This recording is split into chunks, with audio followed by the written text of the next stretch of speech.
ہم یہ سمجھتے ہیں کہ کسی ولی اللہ کے پاس جائیں یا کسی کثرت، زندہ کو تو ولی ماننا بڑا مشکل کام ہے، ہم زندوں کو تو نہیں مانتے، ان پر تو عیب نکالتے رہتے ہیں۔ جو دنیا سے رخصت ہو چکے ہیں، کسی کے پاس سلوک کے منازل ہیں یا نہیں، جس کی شہرت ہو گئی، قبر بن گئی، ہم طواف کرتے رہتے ہیں کہ سب کچھ ان کے اختیار میں ہے۔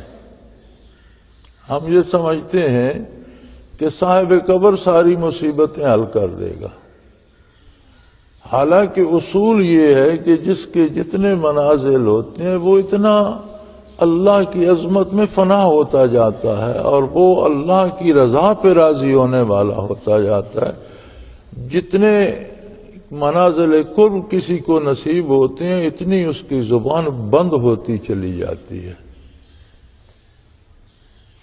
وہ جو کہا گیا تھا نا کہ کہاں را کے خبر شد خبرش باز نہ آیت، جس کو خبر ہو گئی اس کی اپنی خبر واپس نہیں آتی، اس کا اپنا کوئی پتہ نہیں چلتا، وہ اسی خبر میں اسی میں فنا ہو جاتا ہے۔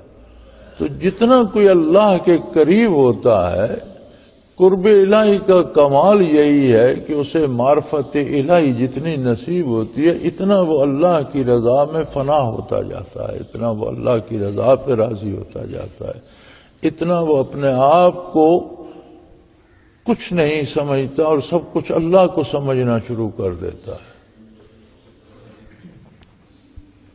کسی نیک مقام پر اللہ سے دعا کرنا بہت افضل ہے۔ اب سڑک پر دعا کرنا اور سڑک سے مسجد میں چلے آئیں تو یہاں دعا کرنا یقیناً فرق ہے۔ مسجد مبارک جگہ ہے، اللہ کا گھر ہے، تو باہر دعا کرنے کی بجائے مسجد میں کرنے میں فرق ہے۔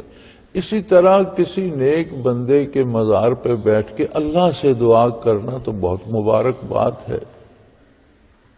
کسی نیک کی صحبت میں، زندہ نیک کی صحبت میں بیٹھ کر دعا کرنا بھی باعث برکت ہے۔ کسی ولی اللہ کے مزار پہ، کسی نیک شخص کے مزار پہ اللہ سے دعا کرنا بہت اچھی بات ہے، لیکن دعا اللہ ہی سے ہوگی۔ اگر ہم کسی نیک کے قریب یا کسی مزار پہ بیٹھے ہیں تو اس کی برکات شامل ہو جائیں گی، جیسے باہر کی بجائے مسجد میں بیٹھیں تو مسجد کی برکات شامل ہو جاتی ہیں۔ یہ تو درست ہے۔ اب ہمارے ہاں مصیبت یہ ہے کہ جو منع کرتا ہے وہ اتنی شدت کرتا ہے جیسے بزرگوں کی قبریں ہی اکھیڑ دی جائیں، اور جو مانتا ہے وہ اللہ کو بھول جاتا ہے، قبر ہی سے مانگنا شروع کر دیتا ہے۔ تو دونوں طرف دونوں انتہائیں صحیح نہیں ہیں، اعتدال ہے۔ بزرگوں کے مزار پہ جانا، زیارت کرنا، عام قبرستان میں جانا، قبروں پہ فاتحہ پڑھنا اچھی بات ہے اور عبرت حاصل کرنے کا مقام ہے کہ میں کیا ہوں، مجھ سے کتنے اچھے اچھے لوگ آج قبروں میں پڑے ہیں، یہ مجھ سے ہمت میں، طاقت میں، دولت میں، علم میں، مختلف خوبیوں میں مختلف لوگ مجھ سے بہت اعلیٰ تھے، لیکن آج ایک مٹی کی ڈھیری نظر آ رہی ہے، اندر کیا ہے وہ اللہ ہی جانے۔ تو ہم تو اندازے سے کسی ایک قبر پہ چونا لگا دیتے ہیں، اس کا ادب شروع ہو جاتا ہے، باقی قبور کو پوچھتے بھی نہیں۔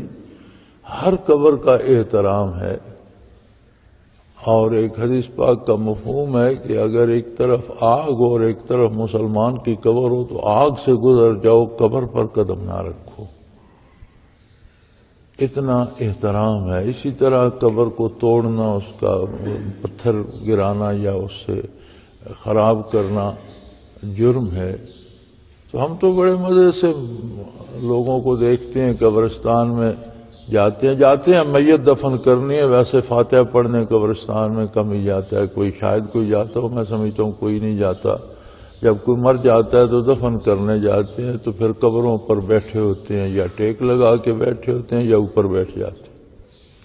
تو یہ ساری باتیں ناجائز ہیں۔ ہر قبر کا، ہر مسلمان کی قبر کا احترام ہے، اس کے اوپر پاؤں نہ رکھو، اوپر بیٹھو نہیں، اور کسی قبرستان یا قبر کے پاس سے گزرو تو سنت ہے کہ اسے السلام علیکم کہو، السلام علیکم یا دار قوم مومنین یغفر اللہ لنا ولکم، اللہ ہمیں بھی بخش دے، اللہ تمہیں بھی بخش دے۔